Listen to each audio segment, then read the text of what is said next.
Erev Shabbos, everybody. Let me preface with apologizing that we've been off the air for a bit. I had to complete a writing project that I was doing for someone. And, it took up a great deal of my time. But B'chasdei Hashem, that Sefer came out this morning. Mazel Tov. So when I was helping someone else with his Sefer, Baruch Hashem, that Sefer came out. And, we will resume, after I rest up over the weekend, we will resume regular program next week. We have to keep the fire burning. There's terrible tsaros in Eretz Yisrael and in the world, and it's not getting any easier. And ubifrat that the things that we learn very much overlap with the Shovavim, which we want to discuss. Didn't want to lose the first week of Shovavim without addressing it. So without further ado, let's just jump into Shovavim, what the idea is, and we will have additional videos on the idea of Shovavim. But this is just the overview, and I wanted to get it in and not lose the first week of this very valuable time. The idea of Shovavim is always very important, but it's particularly important this year because, as we've said many times in many different forums, the Rebbe sent us a very, very resounding slap in the face on Simchas Torah, that which they call October 7th. Because as we've explained, Simchas Torah, the joy that's like over the top, it represents that we're confident that the whole tshuva process has been successfly completed, and there's no longer any prosecution from the Umot HaOlam. Right? Because even after Yom Kippur, if there was any lingering prosecution from the Shivim Umot, so during Sukkot we bring the Shivim Parim, 70 bulls, to weaken their power. And during that time, we hide out in the sukkah to be that's our safe space with God. That's a real safe space, right? We're with HaKadosh Baruch Hu until the Memunusa. We hide out there until Hoshana Rabbah, where we believe the Tikkun of Hoshana Rabbah is the big saving, and we don't have to be afraid of them anymore. So on Shmini Atzeret, we go back into the house. We don't need the protection of the sukkah anymore. We're confident we're with Hashem wherever we are, not just in the sukkah. And the korbanot of Simchas Torah, of Shmini Atzeret, is just parachad, alchad for Am Yisrael. We're not afraid of their strength anymore. Do we have to offer any korbanot to mitigate their strength? So Simchat Torah is the day. The Simcha, we're past it. We have successfully gotten out of all the dinim and all the kitrugim, and here the Rebbe Shalom on this day hit us with the worst day we've had since the Holocaust. All right, so a definite sign we failed. Our Rosh Hashanah, our Yom Kippur were not matzliach. And therefore, Shovavim is our makeup exam, and we better take it seriously to end this madness. Okay, where does the concept come from? Right, it's quite old. It's in the Rishonim. I mean, the first, I can't say. I'm sure there are earlier sources, but off the top of my head, one of the earliest sources is the Shloah Kodesh. Was a very early Achron, very early. Used the 1500s, early 1600s, but I'm sure he didn't make it up. It's just the most ancient source off the top of my head. That's all I need to say. And by him it was already an established concept. So it's old, right? Where does it come from? What's the basis of it? So. Let's start with a general principle that I learned from the Sefer Chemdas Hayamim, who has long entries on Shovavim, amongst other important events around the calendar. So he says a very big idea. He said, we know that you want to know what's the spiritual energy of any given time frame, any time stream. Well, whether positive, whether negative, or there's an opportunity to do tshuva, or there's a necessity to do tshuva, to repair damage. How do you know? Look at the date, and look at the history of what happened then. So we know that the days of Nisan, they're days of Rachamim, because look at historically how Hashem took us out with pure kindness from Egypt, even before we earned it. We take a look at Omer, and we see on the one hand it's a time of preparing for Matan Torah. We'll see it's a time of din where we really have to be careful what we do, and because we see what happened to Talmidei Rabbi Akiva, and then the 3 weeks, but then the days of Purim, we look at. You want to know what the energy of that time stream is? What the dangers are, what the opportunities are. Look at its historical date. Look at what happened at that time in history. And that's the status quo, unless some other major historical event will change it. Like, for instance, Purim. The lots of Haman didn't lie. All right, it was really our bad luck month for the different reasons that Haman thought, but we did tshuva. Then that's the V'nahafochu. Evil. We say the month, the mazel of the month changed. It's black and white in the Megillah. That's part of the Nahafochu. So until that, a major historical event will come and change the energy, it'll go by the status quo of what had happened previously in history, and that's what we believe will happen. Be'ezrat Hashem, in the future, all the fast days are going to become Yomim Tovim, because the Gula is going to, change the mazel of those days, from 180 degrees from one extreme to the other. And they're going to be days of holidays instead of days of fasting and mourning, right? So, by the way, it has to be said that sadly, the month of Av, was supposed to be a good month for us, if not for the fact that we ruined it with the Chet HaMeraglin. That's what Hashem says.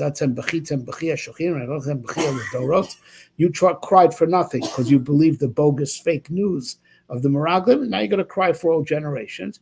So it was supposed to be a good month. We, with doing a historical sin of such a great magnitude, Chet HaMeraglim changed the mazel of Av. But in the future, it's going to revert back with the Binyan Beit HaMikdash, and the Gula Shlema. So. Okay, but the main point I want to make is that, until a major event happens that is like earth-shattering, which earth-shattering is also time-shattering, and that changes the mazel. But until that time, it goes by the status quo of what has happened in history at that date, right? And it's not just for the clouds, even for the individual, by the way. You should know that's where there's the minhag that's already ancient. It's in the Mishnah. People used to fast on the days that their parents died. It's a bad luck day for this person, not for the whole world, but for this person. So even for the individual, look at what happened to you historically at any day, and it goes by the Hebrew date, and bear that in mind. And if it's something good happened to you, make a simcha. I have a son that was miraculously saved. It's a whole story. It happened on the 2 days after Pesach, first day after Pesach in Chutz La'aretz, and we make a simcha every year. We try to, and that's the way that's proper to do.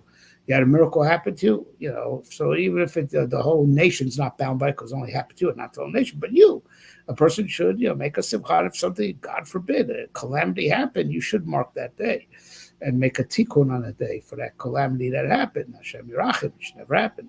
Okay, so with that in mind, says the Chemdas Hayamim, it doesn't just go by the date.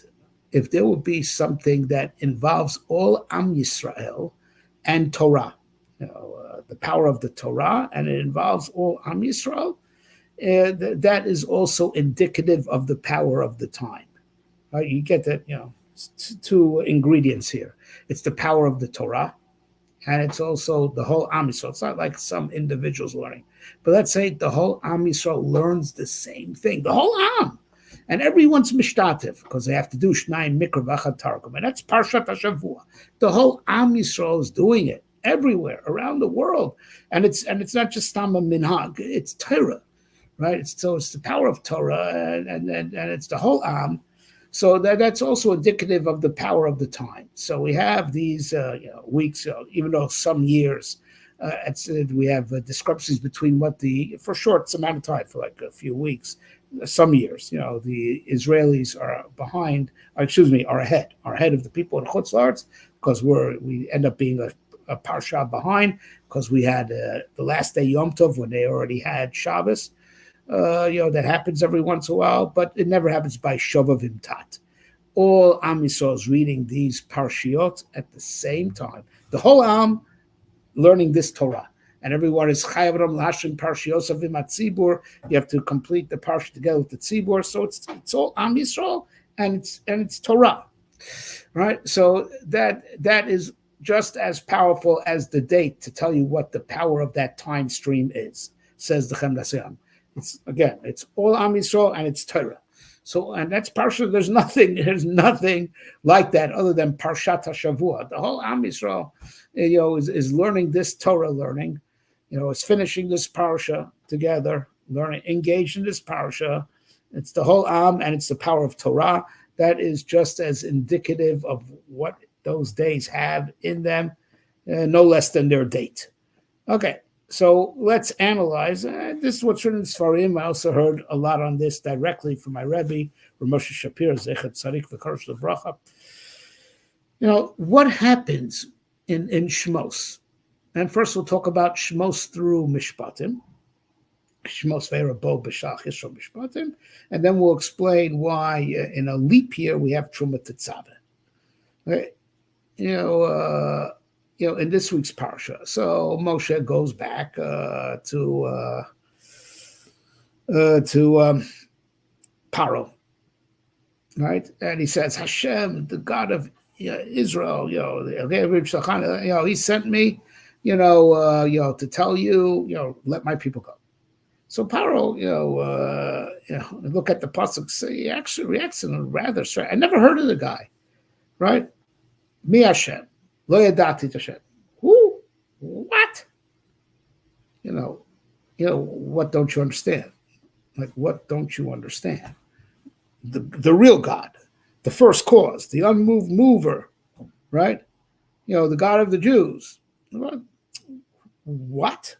Who? Never heard of him. Just because you never heard of him, you don't want to at least be concerned. After all, Moshe did a little miracle over there with Aaron, turned the staff into a snake. He did a few signs. There's, don't you want to at least go on red alert, or yellow alert, But you have to understand, it's so hard to relate to. Because sadly, it's not so hard to relate to, because we are seriously getting back to rock bottom. But I'm getting ahead of myself. The way I used to teach this, right? If you walk up to even anyone in the street, anyone, say E equals MC squared. We're not talking about a little kid. We're talking about a teenager or even an 11 and 12. E equals MC squared. General relativity, theory of relativity. He'll say, Einstein, right? That's saying like atoms. That's saying about physics, right? They can't explain it to you. They themselves don't understand it. But it's part of the air that we breathe. It's in the air. There's like concepts just floating around. There's awareness. All right. You can say atomic energy. No one knows exactly what it is. It's, they'll be able to relate. Because there's awareness. When you say electronics, right? Everyone knows what that is, whether they understand how it works or not. Right? There's an awareness, right? That there is such a thing, right? So now you go back in a time machine, not that it's possible, but let's just say theoretically, go back 500 years ago, walk up to even the smartest guy, right? The smartest guy, the geniuses of 500 years ago, I don't know, whatever, Galileo, go to Galileo, right? And you say, really smart guy, right? Atomic energy equals MC squared, relativity. quantum, atomic energy. You won't know what it is. To him, you'll be like talking, babbling, nonsense, making funny noises, right? But he's a smart guy. Galileo's a smart guy. Makes no difference. That concept wasn't in reality yet. So, like, what even here, a stupid guy can't really even explain to you what he wants, but he's not. He doesn't think you're talking nonsense. He knows exactly, the concept makes sense whether he understands it or not. It's part of the world that we live in. And, he just picks it up. It's not, I think you understand that there's a very big difference when a concept has become part of global consciousness. Not everyone understands it the same, but it's part of the global consciousness. And then there's society, the concept has not come into the world yet. So even the smart guy, All right, so you have to understand that before Yetziat Mitzrayim, you said God to a pagan. You said, what? Say what? It wasn't part of the air that we breathe. Right now, everyone's heard of God. Now that everyone's heard that God gave a law, there's the Bible. Everyone's heard of it. All right? Even in the farthest reaches. And you know why everyone's heard of it? Because of Yetziat Mitzrayim.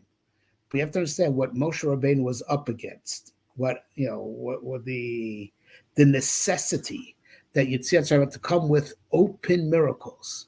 And Hashem says, I could easily stop because Paro is willing to surrender, but I'm going to harden his heart so I can keep on going. Leman saper shmi b'chol haaretz, right? In order to speak my name throughout the world. Speak my name throughout the world. Yetziat Mitzrayim with the open miracles brought God conscious to the world. So, Paro was looking at Moshe like, he's talking nonsense. He's saying crazy talk, right? And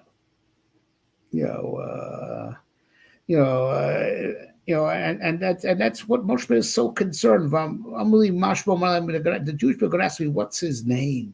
What do I tell them? What's his concern with names? Name is revelation. Revelation. Like making a name for yourself, becoming known. Like Rebbe Shalom, you've been hidden from humanity, right? All these years, right? Since you created the world, you've been hidden from what's going to be the revelation that everyone, with that, people will be familiar with you, comfortable with you in that way, comfortable with the idea of you. That's the name, right? And you have to say that pre-Yetziat Mitzrayim, that's prehistoric for us. So even though we had the Avot, right, that went around preaching, it didn't stick. It didn't stick, right? They had followers, but ask yourself why the followers all just left them. They all left, right? Only the children of Yaakov stayed faithful, right? Not to the same degree. We were badly affected spiritually by our time in Egypt, but somewhat identified, right? Because it didn't take root in reality. And you had to be really strong in your faith because it wasn't a part of the air that you breathe. So you're believing in a far out idea, literally far out, outside of world consciousness. So people just couldn't hold on to it. So if the Avot were convincing enough and charismatic enough, as soon as the people, weren't hanging around with the others anymore, they lost that faith.